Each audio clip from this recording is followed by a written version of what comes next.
এদিকে ত্রয়োদশ জাতীয় সংসদ নির্বাচনের প্রচারণায় উৎসব মুখর সারা দেশ। ভোটের দিন যত সামনে আসছে ততই বাড়ছে প্রার্থীদের প্রচারণার ব্যস্ততা। ভোটারদের কাছে টানতে পাড়া মহল্লা অলিগলি ঘুরে নানা প্রতিশ্রুতি দিচ্ছেন তারা। পাশাপাশি প্রতিপক্ষকে ঘায়েল করতে ছুটছেন বাক্যবাণও। জাতীয় সংসদ নির্বাচনের প্রচারণার পঞ্চম দিনে প্রার্থীদের প্রচারে সরগরম ভোটের মাঠ। ঠাকুরগাঁওয়ের নিজ আসনে নির্বাচনী সভা করেন বিএনপির মহাসচিব মির্জা ফখরুল ইসলাম আলমগীর। ৭১-এ যারা দেশের বিপক্ষে ছিল তাদের ভোট না দেওয়ার আহ্বান জানান তিনি। দলটা আমার দেশে বিশ্বাস করে না, স্বাধীনতাতে বিশ্বাস করে না, তার কাছে আমি ভোটটা দিয়ে দেশটা কি সর্বনাশ করবো নাকি? বিএনপির স্থায়ী কমিটির সদস্য সালাউদ্দিন আহমেদ কক্সবাজারের চকরিয়ার বমবিলছড়িতে পথসভায় অভিযোগ করেন, দেশ নিয়ে পরিকল্পনা না থাকা একটি দল ধর্ম নিয়ে রাজনীতি করছে।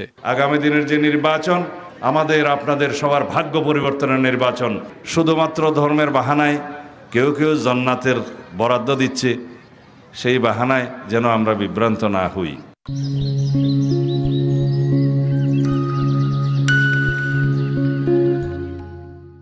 হিলির ধরন্দা পল্লী বিদ্যুৎ এলাকায় গণসংযোগ করেন দিনাজপুর ৬ আসনে বিএনপি প্রার্থী ডাক্তার AZM জাহিদ হোসেন। কেউ হয়তো অপচেষ্টা চালাতে পারে, যেটা যাতে একটি বিতর্কিত নির্বাচনের মধ্যে পড়তে পারে কিনা সেই বিষয়ে। চট্টগ্রামের শহীদ ইসমামুল হকের কবর জিয়ারতের মাধ্যমে নির্বাচনী পদযাত্রা শুরু করেছে জাতীয় নাগরিক পার্টি। পরে বোয়ালখালীতে পথসভায় দলের মুখপাত্র বলেন, জুলাই আন্দোলনের ফসল ঘরে তুলতে হলে ব্যালটে বিপ্লব ঘটাতে হবে। 11 দলীয় ঐক্য জোটের পক্ষ থেকে আহ্বান থাকবে, আপনাদের একটা ভোটের মাধ্যমে এবার বাংলাদেশ দীর্ঘকালীন স্বাধীনতা মুক্তির দিকে এগিয়ে যাবে। লালমনিরহাট ১ আসনে জাতীয় পার্টির প্রার্থী মশিউর রহমান রাঙা সুষ্ঠু নির্বাচন নিয়ে শঙ্কা প্রকাশ করেন। কয়েকবার আমরা আক্রান্ত হয়েছি, এই ধরনের কর্মকাণ্ড যদি অব্যাহত থাকে তাহলে নির্বাচনের সহিংসতা অনিবার্য হয়ে যাবে। বগুড়া ৬ আসনে বাসদ মনোনীত প্রার্থী দিলরুবা নুরী ভোটারদের কাছে টানতে দিয়ে যাচ্ছেন নানা প্রতিশ্রুতি।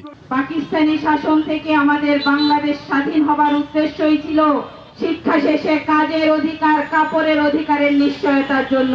খুলনা ২ আসনে বিএনপি প্রার্থী নজরুল ইসলাম মঞ্জু নগরীর জোড়াঘাট এলাকায় জনসংযোগের সময় প্রতিশ্রুতি দেন বন্ধ মিল কারখানা চালুর। এই শহরের মানুষগুলোকে শান্তি এবং স্বস্তিতে রাখা, সমস্ত মৎস্য সম্পদের জন্য যে সমস্ত মিল ছিল বন্ধ কিন্তু সেগুলো চালু করা। বাগেরহাট ৩ আসনে প্রতিদ্বন্দ্বী প্রার্থীরা সুজন আয়োজিত অনুষ্ঠানে মুখোমুখি হন ভোটারদের। এখানে শ্রমিকরা যাতে রাজনীতি মুক্ত ভাবে তাদের কার্যক্রম চালিয়ে যেতে পারে, এই ব্যাপারে আমরা যথেষ্ট উদ্যোগ নিই। আমরা বৈষম্যহীন বাংলাদেশ নির্মাণ করব, এখানে প্রতিহিংসা প্রতিশোধের রাজনীতি আমরা করব না। তবে শুধু কথায় নয়, কাজে প্রমাণ করবেন এমন প্রার্থীকে নিজেদের প্রতিনিধি নির্বাচিত করার কথা জানান ভোটাররা। Khalid Hasan, DBC news desk.